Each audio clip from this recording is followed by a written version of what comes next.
2. Je donne à présent la parole à Madame Rosemary DiCarlo. Thank you, Mr. President. Merci, Monsieur le Président.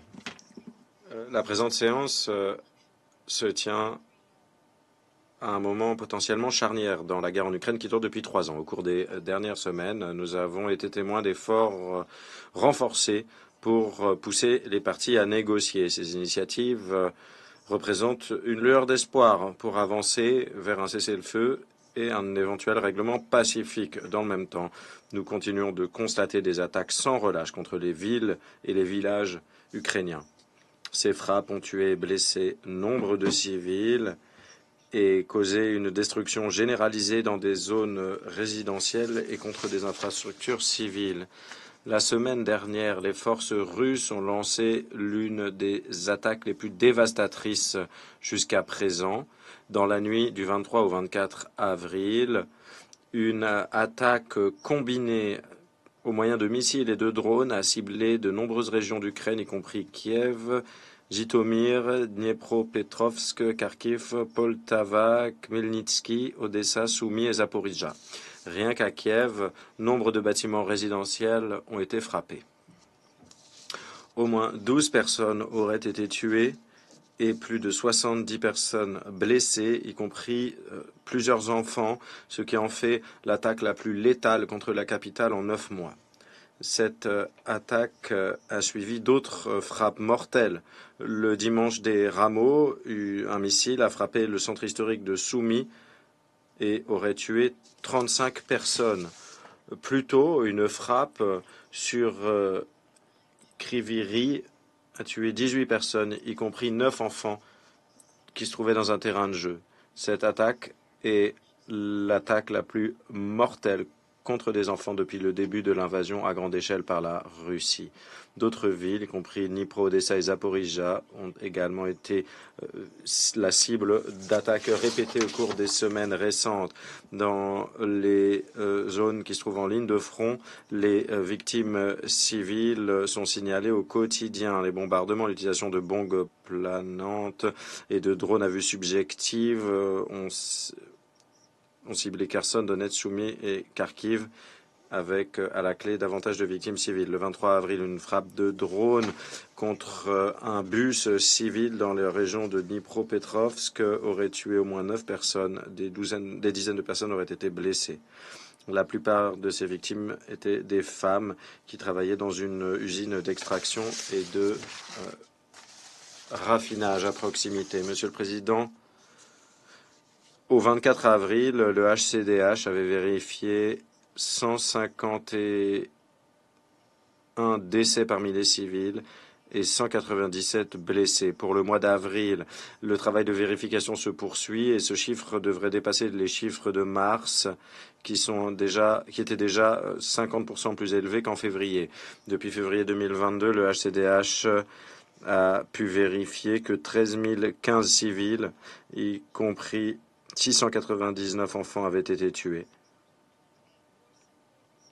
Il avait également pu vérifier que 31 628 civils en plus, y compris 2016 enfants, avaient été blessés en Ukraine. Nous avons également pris note de certains rapports de médias citant les autorités russes qui indiquent des pertes civiles dans les régions de Koursk, de Bryansk et de Belgorod, en Fédération de Russie. Et cela concerne également les frappes ukrainiennes alléguées des 23 et 24 avril qui auraient tué 3 personnes dans la région de Belgorod. Nous condamnons toutes les attaques contre les civils et les infrastructures civiles où qu'elles se produisent. Les attaques ciblant les civils et les infrastructures civiles sont interdites au titre du droit international humanitaire et doivent cesser immédiatement. Monsieur le Président, le secrétaire général a appelé à maintes reprises à la désescalade et à un cessez-le-feu durable en Ukraine. Et à ce titre, nous sommes encouragés par les efforts diplomatiques en cours. Nous prenons note de l'annonce hier par la Fédération de Russie d'une trêve de 72 heures prévue pour la période courant du 8 au 10 mai. Cela suit une annonce comparable de la Fédération de Russie le 19 avril d'une trêve de 30 heures pour Pâques. Après cette annonce, les autorités ukrainiennes auraient accepté cette trêve, réaffirmant leur appui manifesté plus tôt à un cessez-le-feu de 30 jours proposé par les États-Unis. Malheureusement, les hostilités se sont poursuivies lors de la semaine de Pâques. Les deux camps se sont accusés de violation mutuellement. Un mois plus tôt, le 19 mars, le secrétaire général s'est félicité d'annonces séparées par les États-Unis, la Fédération de Russie et l'Ukraine d'un moratoire de 30 jours sur les frappes contre les infrastructures énergétiques et concernant la reprise des négociations sur la sécurité de la navigation en mer Noire. Cependant, malgré ces engagements, les attaques ciblant les infrastructures énergétiques se sont poursuivies. Pour autant, les efforts diplomatiques se poursuivent. L'ONU reste mobilisée, notamment sur la question de la sûreté de navigation en mer Noire, pour appuyer la sécurité alimentaire mondiale et maintenir des chaînes d'approvisionnement vitales mises à l'épreuve par la guerre. Les échanges de prisonniers de guerre se sont poursuivis entre l'Ukraine et la Fédération de Russie, avec notamment l'échange le plus important à date, le 20 avril, impliquant 500 prisonniers. C'est la preuve d'une volonté politique et cela montre que la diplomatie peut permettre de parvenir à des résultats concrets, y compris dans les circonstances les plus difficiles. Monsieur le Président, alors que nous nous approchons du 80e anniversaire de la fin de la Seconde Guerre mondiale, nous nous rappelons avec un sentiment de plus grande urgence encore du caractère central de la charte de l'ONU et du droit international concernant la préservation de la paix et de la sécurité.